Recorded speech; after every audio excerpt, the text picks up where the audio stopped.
Good morning, church family and Facebook friends. It's good to be with you today.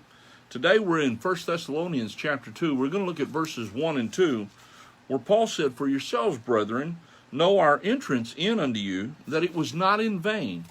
But even after that we had suffered before, and were shamefully entreated, as ye know, at Philippi, we were bold in our God to speak unto you the gospel of God with much contention." The Apostle Paul here is pointing out his ministry in Thessalonica, and he's saying that they knew of his ministry, that it was not in vain, it was not an empty ministry, it was a productive ministry. And he said, you also know how we were treated in Philippi. And so they suffered in Philippi. They were beaten, they were thrown in prison, and falsely accused. And Paul could have quit at that point. Paul could have said, I'm done. I don't need to put up with this, but Paul didn't.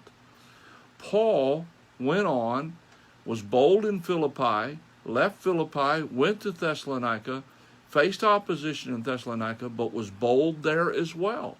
And so he said here, we were bold in our God to speak unto you the gospel of God with much contention. That's what we need to be. We need to be bold in our God.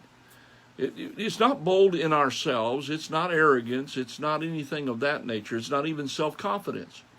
It is a dependence upon God.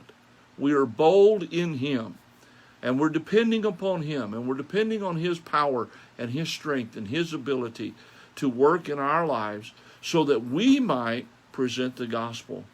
Folks all around us need to hear the gospel of Jesus Christ. The greatest, most loving thing you and I can do as a child of God is share the gospel with someone that does not know Christ as their Savior.